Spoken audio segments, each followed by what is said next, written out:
公送呢 hydrogen လည်းရှိတယ် oxygen လည်းရှိတယ် nitrogen လည်းရှိတယ် argon လည်းရှိတယ် neon လည်းရှိတယ်ဟောအစုံပဲအဲ့တော့အဲ့ဒီလေတူထဲမှာရှိတဲ့ hydrogen နှစ်ဆနဲ့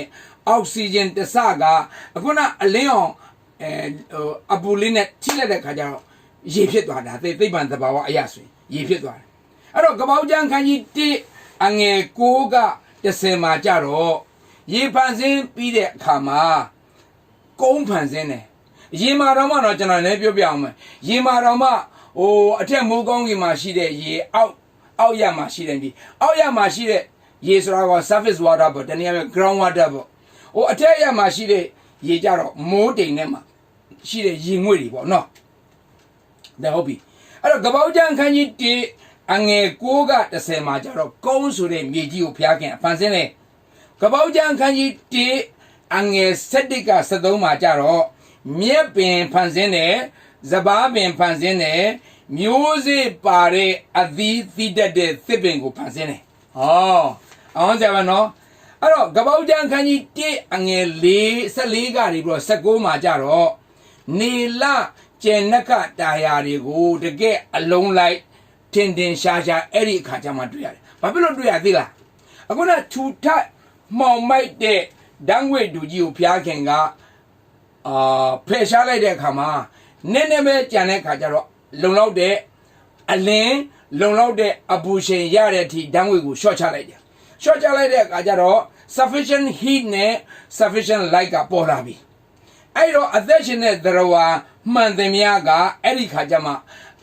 သူကဖန်ဆင်းဖို့ရန်ဘုရားကလုပ်ငန်းအဲ့မှာစရတယ်အဲ့ဒါဘယ်မှာတွေ့ရလဲဆိုရင်ကပောက်ကျန်းခန်းကြီး1အငယ်20က23ရောက်လာတဲ့ခါကျမှငှက်မျိုးမျိုးကိုဖန်ဆင်းတယ်ငါးမျိုးမျိုးဘုရားကဖန်ဆင်းခဲ့တယ်အဲ့တော့ငှက်နဲ့ငါးတွေနေဖို့ရန်ဘုရားပြင်ဆင်ပေးတယ်စားဖို့အတွက်လည်းအကုန်ပြင်ဆင်ပေးတယ်အသေးစိတ်တော့ကျွန်တော်မပြောပါဘူးမပြောတော့ဘူးဘာလို့ဓမ္မမိတ်ဆွေငှက်ပါစားလေတော့ငါးပါစားဆိုရင်ညံမိမယ်လို့ကျွန်တော်ယုံကြည်ပါတယ်အစကလေးကဘုရားကအဲ့ဒါကိုကြိုတင်ဖန်ဆင်းပြီးမှသူတို့စားဖို့နေဖို့အတွက်ဖန်ဆင်းပြီးမှညက်နဲ့ငါ့ကိုဘုရားဖန်ဆင်းတယ်။ဩဘုရားခင်ကကျွန်တော်တို့ဒီမနုဿလူသားကိုဖန်ဆင်းတဲ့ခါမှာဒီတိုင်းပဲအယံကာရောဘာမှမပြင်ဆင်ပေးမဲ့ဖန်ဆင်းတာမဟုတ်ကျွန်တော်နည်းနည်းရည်စရာပြောမှဆိုတချို့သူတွေပေါ့ဘာမှမင်္ဂလာဆောင်ပတ်စံလည်းမရှိ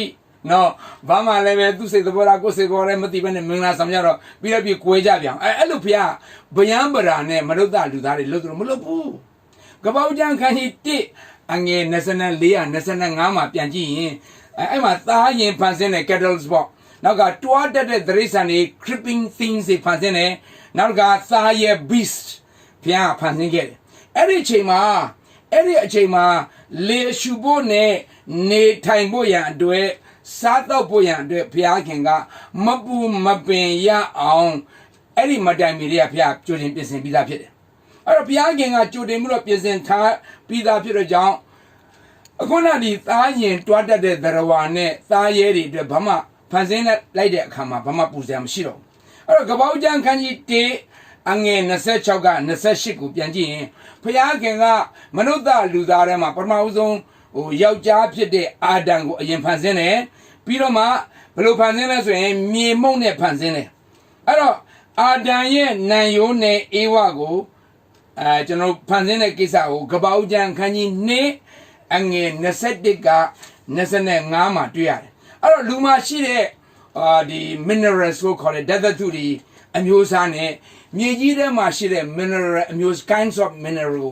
ကျွန်တော်တို့ရှင်ကြည့်လိုက်တဲ့အခါကျသွားတူနေတာကိုတွေ့ရတယ်အဲ့အမျိုးအစားတွေသွားတူနေတာကိုအံ့ဩစရာတွေ့ရတယ်ဒါကိုကျွန်တော်တို့အားလုံးခြုံကြည့်လိုက်မယ်ဆိုရင်ဖျားခင်ကဩဃာတတစ်ခုကြီးဩဃာတကြီးတစ်ခုလုံးကိုသိပ္ပံဤတကြဖန်ဆင်းခဲ့တယ်ဆိုတာထင်ရှားနေတယ်အဲ့တော့လူတွေဟာဘုရားခင်ကိုအာမကိုပဲနဲ့သိပ္ပံပညာကိုအားကိုးလာတဲ့ကြောင့်ကျမ်းစာမှာတတိပေးထားတယ်တိတိခန်းကြီး6အငယ်20က21မှာကြည့်ရင်ဘယ်လိုရေးထားဆိုရင်သိပ္ပံအတတ်ဆိုတာအင်္ဂလိပ် King James version မှာကျွန်တော်ကြည့်ရင် knowledge ကိုရေးထားတယ်သိပ္ပံအတတ်ဟူ၍အလွဲခေါ်သောသိပ္ပံအတတ်စီတာနှောက်ယှက်ခြင်းကို၎င်းရှောင်လို့တဲ့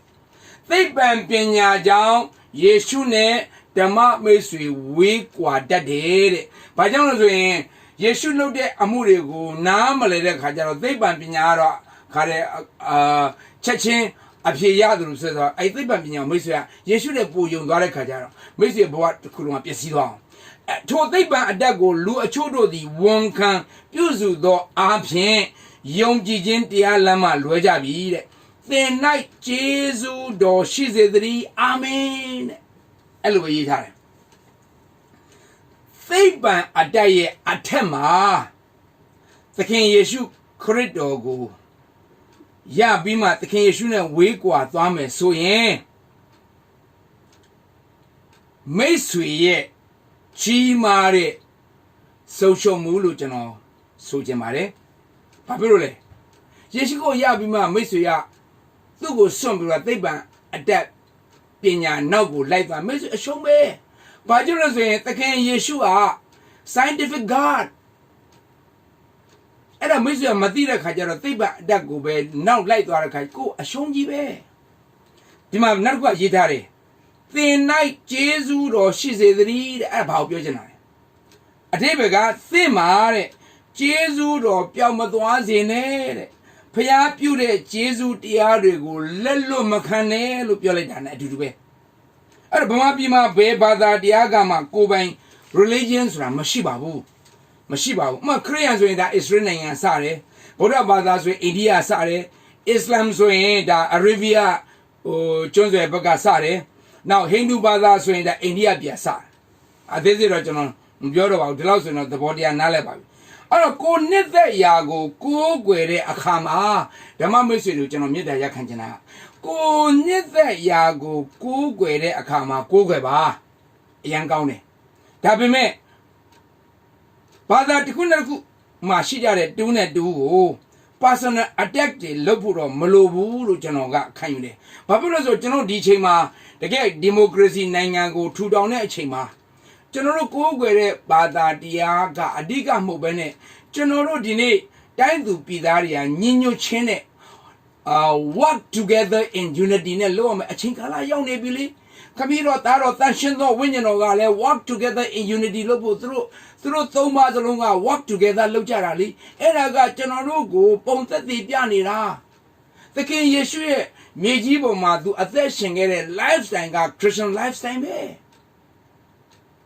တယောက်ကတကယ်လို့များဘယ်ဘာသာပဲဖြစ်ပေါ့နော်တယောက်ကမှားနေပြီဆိုရင်ပြင်ပေးတာကောင်းတယ်အပြုသဘောနဲ့ပြင်ပေးတာကောင်းတယ်ဒါပေမဲ့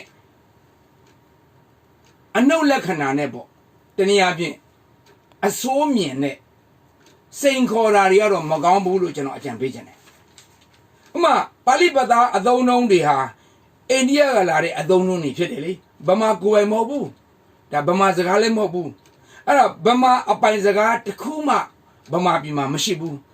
ဘယ်သူပဲသုံးဘာလူမျိုးပဲသုံးဘယ်ဘာသာကပဲသုံးပါစီ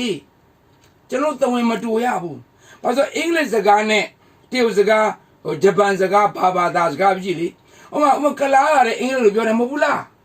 တရုတ်ကလည်းအင်္ဂလိပ်ပြောတယ်မဟုတ်ဘူးလားဗမာလည်းအင်္ဂလိပ်လိုပြောတယ်မဟုတ်အဲ့ဒါကအင်္ဂလိပ်ပြောဟေးငါတို့စကားကိုမင်းတို့မသုံးနဲ့ဗမာလေးမင်းတို့ကဗမာစကားပဲသုံးဘာဖြစ်လို့ငါတို့ဗမာစကားသုံးအဲ့လိုမဟုတ်ဘူးပါဠိဘာသာစကားလည်းဒီတိုင်းပဲ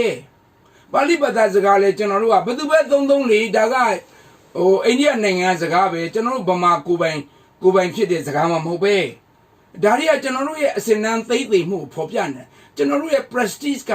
low prestige ကိုဖော်ပြနေတာဖြစ်တယ်အဲ့တော့ဘာသာတစ်ခုနဲ့တစ်ခုတနိုင်ငံနဲ့တနိုင်ငံလူမျိုးတစ်မျိုးနဲ့တစ်မျိုးကိုကျွန်တော်တို့ကဒီသာသနာပြုမယ်ဆိုရင်ဒီအဲ့ဒီမှာနေထိုင်တဲ့သူတွေနားလေလွယ်တဲ့စကားအသုံးအနှုန်းတွေသုံးရမှာပေါ့ဥပမာတင်ပြရင်လေသူတို့စားနေကြငပိတို့ဘာတို့ဟဲ့လားငချင်တို့နဲ့တင်ပြရင်ပိုလွယ်တာပါဥပမာထောပတ်စီဦးနဲ့သွားပြီးတော့ဥပမာပေးဘလို့နားလည်းမတော့အင်္ဂလိပ်လိုပြောမယ်ဆိုရင်တော့ contextualization လို့ခေါ်တယ်အဲ့တော့ကျွန်တော်တို့ဒီသာသနာပြုမယ်ဆိုရင်ဘာပဲဖြစ်ဖြစ်နိုင်ငံရေးပဲလို့ဘာပဲလို့ပေါ့နော်အလုပ်တစ်ခုလုပ်တော့မယ်ဆိုရင်အဲ့ဒီဒေသခံနဲ့အဝင်ခွင်ကြစေတဲ့အသုံးအနှုန်းကိုသုံးရင်ပိုလွယ်တာပေါ့ဥပမာကလားလိုရဲသွားရင်ကလားလို့ပြောမှအဆင်ပြေတာပေါ့ဟာတယောက်ကြီးကဘာဖြစ်လို့ကလားစကားပြောရတယ်လဲဆိုတော့ကျွန်တော်သွားတရားစီရင်လို့မရဘူး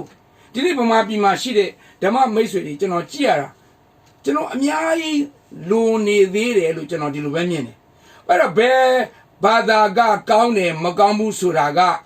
ဘာနဲ့သက်သေပြမလဲကျွန်တော်တို့ရဲ့ lifestyle နဲ့သက်သေပြနိုင်တာဘာသာတစ်ခုကိုကိုးကွယ်တဲ့သူရဲ့ lifestyle ကိုကြည်ချင်းအပြင်အဲ့ဒီဘာသာကောင်းလားမကောင်းလားဆိုအဖြစ်ပေါ်တယ်အဲ့အရင်ရေးကြည့်တယ်ဒါဓမ္မမိတ်ဆွေတို့သတိမထားကြဘူးမဟုတ်ဘူးလားဘာဖြစ်လို့လဲကြားရတဲ့စကားတွေဖတ်ရတဲ့အဲ့ဒီဘာသာတရားရဲ့သွန်သင်မှုတွေကကျွန်တော်တို့နားကြားရဖန်များလာရင်ကျွန်တော်တို့ရဲ့အကျင့်လိုဖြစ်သွားတယ်ကျွန်တော်တို့ရဲ့ခံယူချက်လိုဖြစ်သွားတယ်ကျွန်တော်တို့ခံယူချက်လိုဖြစ်လာပြီဆိုကျွန်တော်တို့ in action ကျွန်တော်တို့ရဲ့ lifestyle ပြန်ဖြစ်လာတယ်ဒါကြောင့်ကျွန်တော်တို့ဒီနေ့ communist တဲမှာနေတဲ့သူက communist lifestyle မှာထွက်တာနော်ဥပမာဆိုတော့မုတ်ဆိုးနဲ့နေတဲ့လူကမုတ်ဆိုးပုံစံမှာထွက်တာလေပညာရှိနဲ့နေတဲ့သူကပညာရှိထွက်လေသခိုးနဲ့နေတဲ့လူကသခိုးပဲလူတောက်တွေ့တာနဲ့ခိုးမယ်တတ်မယ်ဖြတ်မယ်ထုံးနည်း၎င်းပဲမိတ်ဆွေရဲ့သက်ဝင်ယုံကြည်တဲ့ဘာသာတရားရဲ့သွန်သင်ဆုံးမမှုတွေကမိတ်ဆွေရဲ့နှလုံးသားထဲမှာအမြင့်မတွယ်ပဲနဲ့အသိဉာဏ်နဲ့ပဲဘာသာတရားကိုလက်လျှောက်နေရင်မိတ်ဆွေရဲ့ဘာသာတရားဘယ်လိုတိုးပွားမှာတော့မိတ်ဆွေရဲ့ဘာသာတရားကိုလူတိုင်းကသက်ဝင်ကိုးကွယ်လာအောင်မိတ်ဆွေကကုံတိုင်းမှာရှိတဲ့အယောင်စေးမလေးလောက်ရမှာ welcome warmly welcome လာဝယ်တဲ့ customer တွေမိတ်ဆွေကရန်တွေ့မလား warmly welcome လုပ်မလားထုံနည်း၎င်းပဲကိုယ့်ရဲ့ဘာသာတရားတစ်ခုကိုလူတိုင်းကသက်ဝင်ယုံကြည်လာစေခြင်းနဲ့ဆိုမိတ်ဆွေကကိုယ့်ဘာသာကိုတိုက်ခိုက်ပြောဆိုတဲ့သူကိုတောင်မှမိတ်ဆွေက warmly welcome လုပ်အောင်ပါမိတ်ဆွေထပ်တိုက်ခိုက်ရင်မိတ်ဆွေဘာသာဘယ်သူမှမကိုးကွယ်တော့မိတ်ဆွေဖျားလဲဘယ်သူမှစိတ်ဝင်စားတော့ is it right ဒါကျွန်တော်ပရမတ္ထသစ္စာတရားကြကြကိုကျွန်တော်ပြောနေရဖြစ်တယ်အလားတူစွာပဲဘာသာတရားသက်ဝင်ယုံကြည်မှုဟာစိုးကောင်းဆိုတာကမိတ်ဆွေရဲ့ lifestyle နဲ့ဆိုင်တာမိတ်ဆွေကကြမ်းတမ်းဆက်ဆိုင်သူ့ရဲ့ဘာသာတွေကသွန်သင်မှုဟာဒီလိုပဲကြမ်းတမ်းမရှိမှာပေါ့စိတ်ဝင်စားဥပမာမဟာတမဂန္ဒီ lifestyle ကိုကျွန်တော်ကြည့်တဲ့အခါမဟာတမဂန္ဒီကဘာပြောလဲအိန္ဒိယနော်ဒါကျွန်တော်သိပါတယ်ခေါင်းဆောင်သူဘာပြောလဲဟာခရိယန်နေတော့တဲ့ခရစ်တော်ကိုတော့ကျွန်တော်ကြိုက်တယ်တဲ့ဒါပေမဲ့ခရိယန်နေကျွန်တော်မကြိုက်ဘူးတဲ့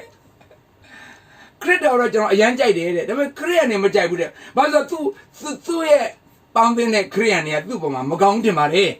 အဲကြောင့် तू အဲ့ဒါစိတ်ကုန်ပြီးတော့မှခရစ်တော်ကိုလက်မခံသွားဘူး